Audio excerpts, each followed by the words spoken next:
장수 시대가 오고 있습니다.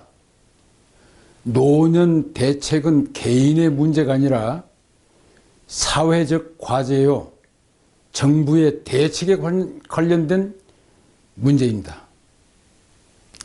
평균 수명을 시대별로 보면은 원시 시대에는 30세에서 40세, 농경 시대에서는 50세에서 60세, 산업 시대에서는 70에서 80세, 이제 새로운 문명 한몸 시대에는 90에서 100세 이상입니다.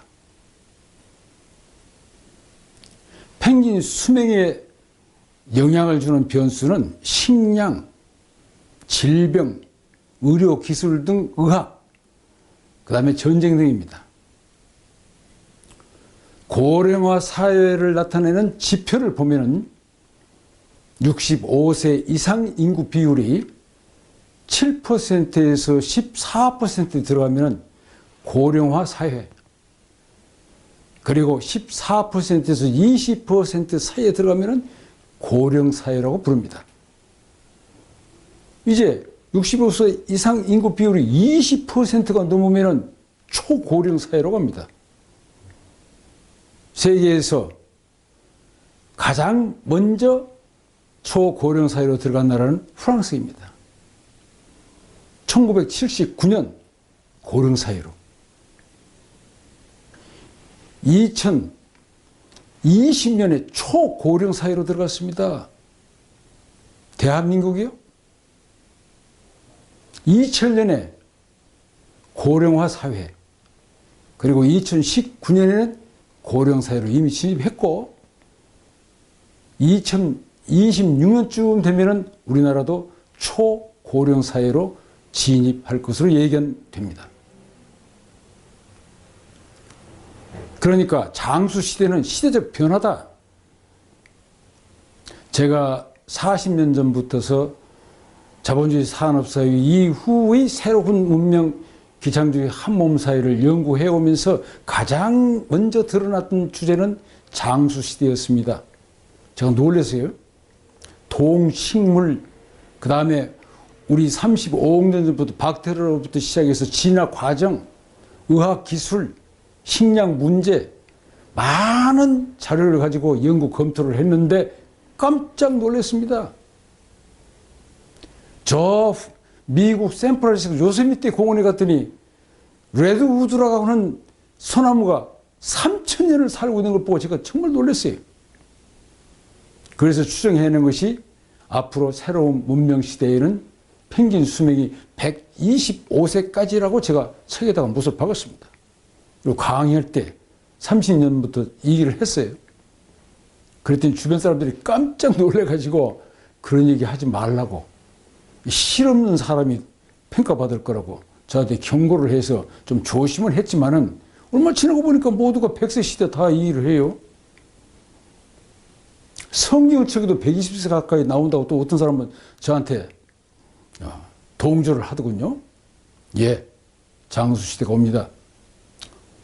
2100년 전 진나라 시황제가 불로초를 구하기 위해서 우리나라에 수백 명의 부하들을 보냈답니다.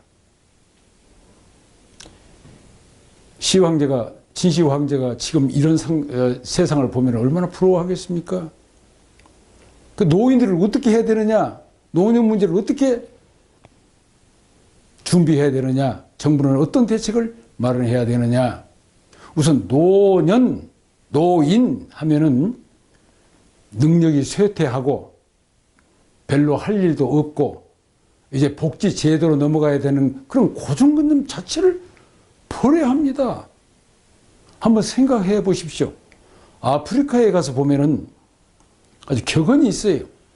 노인 한 사람이 죽으면은 도서관 하나가 불타 없어지는 것 같다는 말이 공공연하게 젊은 사람들에게까지 퍼져 있습니다.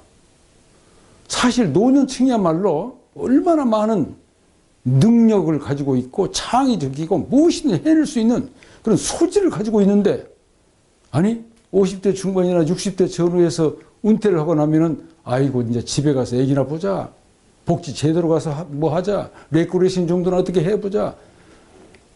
사고의 전환이 필요합니다. 바꿔야 합니다. 문명이 바뀌고 있습니다. 시대가 바뀌고 있습니다. 왜 저출산 문제만 타다고 있습니까? 인생의 절반을 그냥 낭비하고 죽을 날만 기다려야 됩니까? 아니죠. 그래서 제가 오늘 제안하고 싶은 것은 첫째, 산업시대의 유산인 정년제를 없애야 합니다.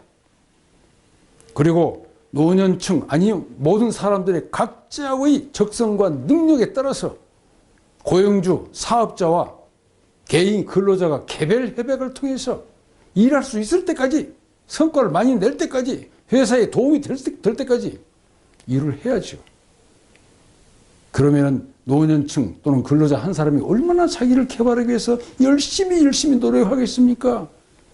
스위스의 생산 복지처럼 복지 제대로 그냥 가서 공짜로 우리 후손들에게 부담을 주는 그런 일을 하지 말고 죽을 날까지 열심히 일해야죠.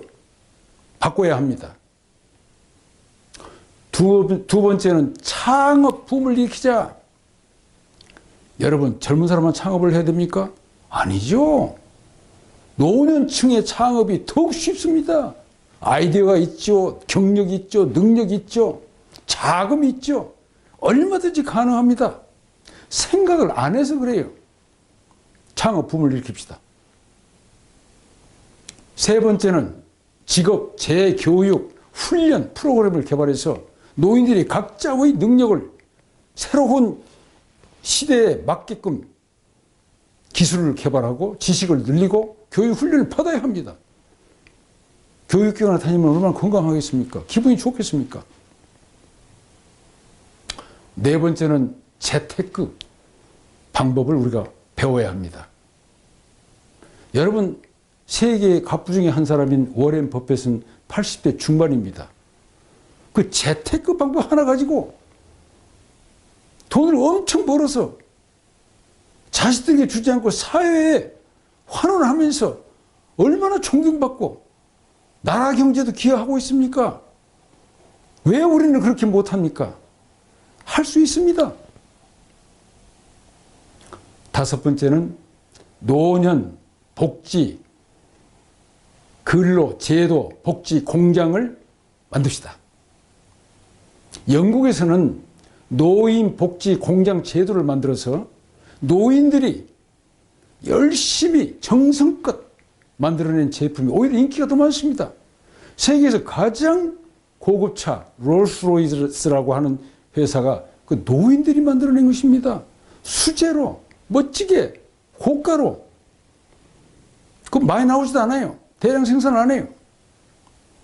미국에서는 학생들의 교습, 교사의 보조, 장애인들에 대한 안내, 심지어 중소기업, 대기업의 자문까지 해주는 그런 제도를 만들어서 노인들의 능력과 경륜을 사회적으로 활용하고 있습니다. 가능합니다. 여섯 번째는 국내외 봉사활동을 활성화시키는 것입니다. 지금 동남아시아와 중동, 남미, 아프리카 등 개도국과 후진국에는 대한민국 경제 발전의 노하우를 엄청 갈구하고 있습니다. 예를 들면 새마을운동, 교육 문제, 복지시설 문제, 얼마든지 우리가 가서 봉사하고 기여할 수 있죠. 재취업도 가능합니다. 존경받고 있습니다. 웰컴하고 있습니다. 세계 여행도 하면서 다른 나라의 체험도 하면서 노년을 보낼 수 있다면 얼마나 좋습니까? 우리가 가지고 있는 노년의 우수한 장점과 능력을 재발견해서 사회에 기여할 수 있는 길을 터준다면 개인은 물론 이웃과 사회, 국가, 경제 발전에 엄청 기여를 할 수 있고 전 세계가 함께 어울려서 125세까지 활발하게 살아갈 수 있다면 이거야말로 행복한 세상, 아름다운 세상 아닙니까? 가능합니다. 특히 우리 한민족 천손족은 그러한 기질을 충분히 가지고 있습니다. 해낼 수 있습니다. 남에게 의존하지 말고 각자가 죽을 때까지 열심히 하면은 멋지지 않습니까? 행복하잖아요. 웃으면서. 주변 사람들 얼마나 좋아하겠습니까? 특히 자식들이 얼마나 좋아하겠어요. 이런 새로운 문명시대의 노년 대책을 다양하게 만들어서 모두가 함께 열심히 일하고 열심히 벌고 열심히 사회에 기여하고 국가 발전에도 기여하는 그러한 삶을 함께 영위해 가보십시다. 가능합니다. 우리 한민족 천손족은 그러한 능력을 가지고 있어요. 기질도 있어요. 해낼 수 있어요. 저는 믿습니다. 우리 모두 함께 꿈과 희망을 가지고 사회 변덕에 대한 통찰력, 이거야말로 노년층에 대한 새로운 통찰력을 가져야 합니다. 잠재력을 찾아내야 합니다. 방법도 찾아내야 합니다. 문제 해결 능력 언제나 정답이 있어요. 신바람나게 할 수 있는 능력으로 새로운 대한민국의 위대한 시대, 새로운 한민족의 위대한 시대, 새로운 세계 중심국의 위대한 시대, 서로 새로운 노년층의 위대한 시대를 열어갑시다.